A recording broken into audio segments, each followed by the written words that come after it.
গৌতম দা রয়েছেন কলকাতার প্রখ্যাত ক্রীড়া সাংবাদিক, রয়েছেন স্পোর্ট জার্নালিস্ট ক্লাবের মাননীয় সভাপতি। আসলে ক্রিকেট স্টেডিয়াম হবে এবং সেখানে যদি কভারেজের জন্য আপনাকে হয়তো পেতে পারি এই স্বপ্ন দেখি। মিডিয়া ফটো জার্নালিস্ট সবার জন্য একাধিকবার ওয়ার্কশপ হয়েছে।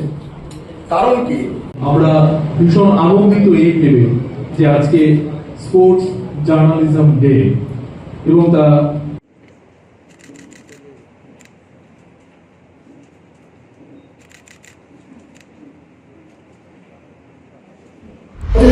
Indoor system. আমার মনে আছে তখন এশিয়ান চ্যাম্পিয়ন দীপু ঘোষ ত্রিপুরাতে আসেন, উনি ব্যাডমিন্টন খেলবেন। আমরা তো এখানে ইনডোর সিস্টেমই নেই কোথায়। উজ্জ্বল স্কুলের 3 দিক দিয়ে আপনার বিল্ডিং থাকাতে সেখানে আমরা যাতে হাওয়াটা না আসে, উনি বললেন যে আমার এরকম লাগবে, আদারওয়াইজ আর নট কাম। তো সেখানে আমরা খেলার ব্যবস্থা করলাম। I did not play, but my elder brother he played against him. তো উনি বলছিলেন খেলার পরে যে ত্রিপুরাতে একটা ইনডোর স্টেডিয়াম দরকার, ইনডোর খেলার জন্য দরকার। আমরা বুঝতে পেরেছি, আমরা ভাবতাম যে হাওয়ার সাথে সাথে নিজেকে ব্যালেন্স করে শাটলকে স্ট্রাইক করতে হবে, এটি আমি ধরে নিয়েছি, এটি তো জীবন, এইভাবেই খেলতে হবে। একদম হাওয়া থাকতে পারবে না, কিচ্ছু না যদি। তাই তো আজকের দিনে এটা ইনডোরের মধ্যে আসছে এবং এটা ওই 2 মাস আর 1 মাসের খেলা না, তার জন্য মানে 365 দিন খেলতে হবে। আর আমরা ভাবতাম যে বলটা উঠলে একটা জোরে যদি একটা চাপ দেওয়া যায়, আমার থেকে ভালো প্লেয়ার কিছু আছে। চাপ দেওয়া যায় তার একটা নিয়ম আছে যে আমার বডির যে সন্তুলন, আমার সেন্টার অফ গ্রেভিটি কিরকম থাকবে, তার জন্য সব পড়াশোনা করতে হয়। তো যখন আমি গেলাম পরবর্তী সময়ে কুসুমতি স্কুলে যে হাইটও ছিল, সেখানে আমার ভাইয়ারা পরিশ্রম করে খেলা শুরু করলো। আমাদের একটা হয় গেলে বলে আমাকে খেলতে দেয়। আমি যখন একজনকে বললাম যে আমার ইয়ে দাও, ব্যাটটা দাও, একটু খেলি, আমার সাথে nobody was interested to play with me, কারণ বাকিরা সব এত ট্রেনিং নিয়েছে, ওরা এনএস কোচের, ব্যাডমিন্টনের কোচ ওরা মণিপুর থেকে এসেছিলেন, নবচন্দ্র সিং, আমার মনে আছে এখন। উনি এসে আমার ভাই ভাইদেরকে এমনভাবে ট্রেনিং করেছে, তা আমার মতো লোকের সাথে ওরা খেলে কি লাভ হবে। বইয়ের কথা বলছেন, আমার সব ইচ্ছা থাকতে কত সুবিধা হয়।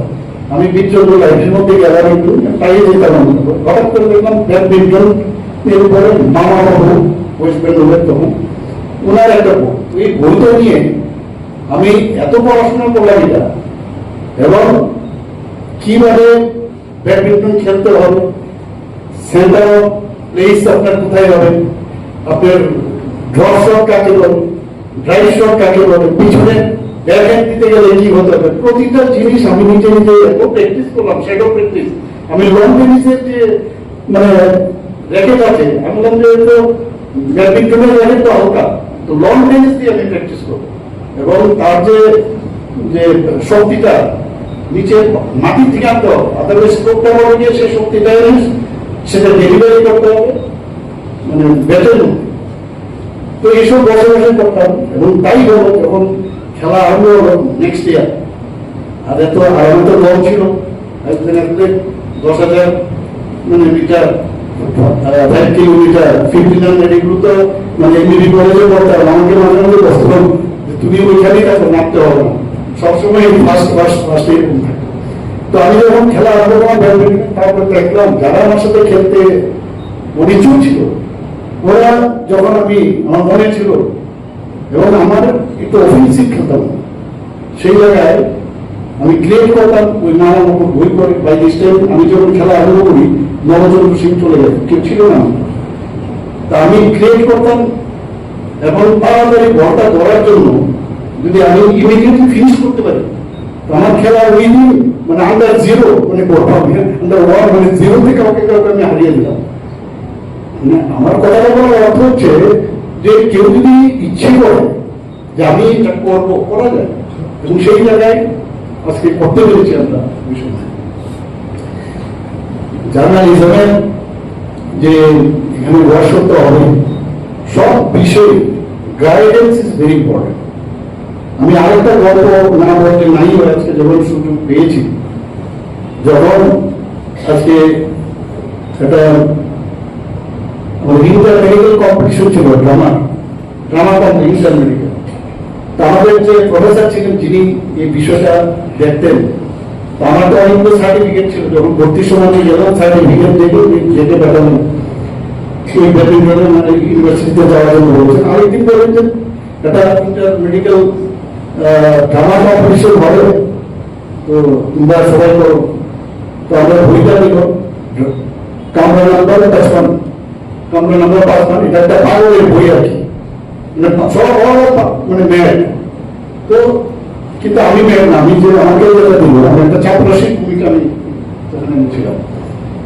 তো আমাদের বললো 1 মাস সময় এমন প্র্যাকটিস আমরা করলাম, যখন যাকে দেখি আমার সাথে ওর একটা ডায়লগ আছে, না রে, রেজিস্ট্রি করে বিয়ে করব। গয়নাগাটি কিছু হবে না রে। দিদিকে আর কত চাপ দেব বল? দিদি আমার জন্য অনেক কিছু করেছে। আর না। রুমি, এই রুমি, তোর সাথে পরে কথা বলছি, রাখছি। দেখ তো পছন্দ হয়েছে কিনা। চল ড্রেসিং টেবিলে চল।